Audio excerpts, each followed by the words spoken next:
എല്ലാവർക്കും നമസ്കാരം. ഇന്ന് ഞാൻ പറയാൻ പോകുന്നത് കുകുർ തിഹാർ ഉത്സവത്തെക്കുറിച്ചാണ്.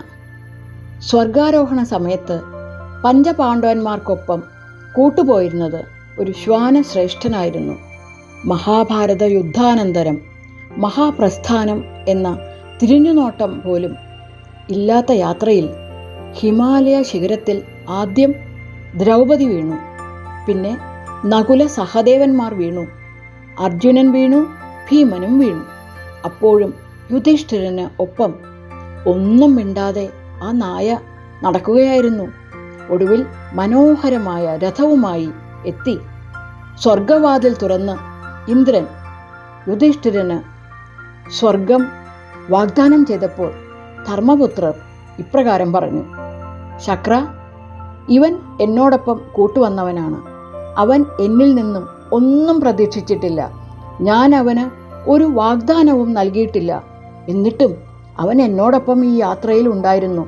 എന്നോടൊപ്പം വിശപ്പും ദാഹവും വേദനയും ദുഃഖവും എല്ലാം സഹിച്ച് അവനും എന്നെപ്പോലെ ഈ കടമ്പകൾ കടന്നു. സ്വർഗത്തിലെ വെട്ടിത്തിളങ്ങുന്ന സൗധങ്ങളും രമ്യഹർമ്മ്യങ്ങളും സൗഭാഗ്യങ്ങളും അനുഭവിക്കാൻ ധർമ്മപുത്രരായ ഞാൻ അങ്ങയോടൊപ്പം വരണമെങ്കിൽ എന്നോടൊപ്പം ഈ ശ്വാനനും ഉണ്ടാകണം. അല്ലെങ്കിൽ ഇന്ദ്രപദവി തന്നെ നൽകുകയെന്ന് വെച്ചാലും എനിക്ക് ആ സ്വർഗം വേണ്ട. ഇതെൻ്റെ ധർമ്മമാണ്. നായയും മനുഷ്യനും തമ്മിലുള്ള ബന്ധത്തെ ഏറ്റവും ഊഷ്മളമായ രീതിയിൽ വരച്ചു കാട്ടുന്ന ഒരു കഥാസന്ദർഭമാണ് മഹാഭാരതത്തിലെ സ്വർഗാരോഹണം എന്നത്. നായ ഒന്നും പ്രതീക്ഷിച്ചില്ല. അതുപോലെ യുധിഷ്ഠിരൻ ഒരു വാഗ്ദാനവും നൽകിയില്ല. എങ്കിലും അവൻ അദ്ദേഹത്തോടൊപ്പം ആദ്യാവസാനം വരെയുണ്ടായിരുന്നു, ഒരു നിഴൽ പോലെ.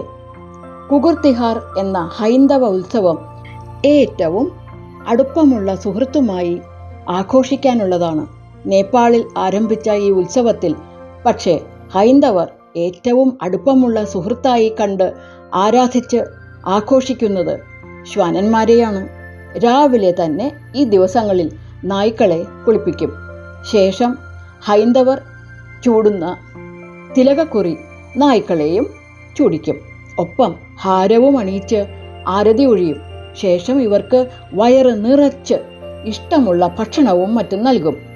5 ദിവസം നീണ്ടു നിൽക്കുന്ന ദീപാവലിയോടനുബന്ധിച്ച് നടക്കുന്ന ഈ ഉത്സവത്തിലെ 2ാം ദിവസമാണ് കുകുർ തിഹാറായി ആചരിക്കുക. നേപ്പാളിൽ തുടങ്ങിയ ഈ ഹൈന്ദവ ആഘോഷം ഇപ്പോൾ മെക്സിക്കോ പോലുള്ള രാജ്യങ്ങളും ഇതേ പേരിൽ തന്നെ ഏറ്റെടുത്ത് തുടങ്ങിയിട്ടുണ്ട്. ഈ ദിവസം ഇവന്മാർ എന്തൊക്കെ വികൃതിത്തരം കാണിച്ചാലും വഴക്കോ തല്ലോ കിട്ടില്ല എന്നതുമുണ്ട് പ്രത്യേകത.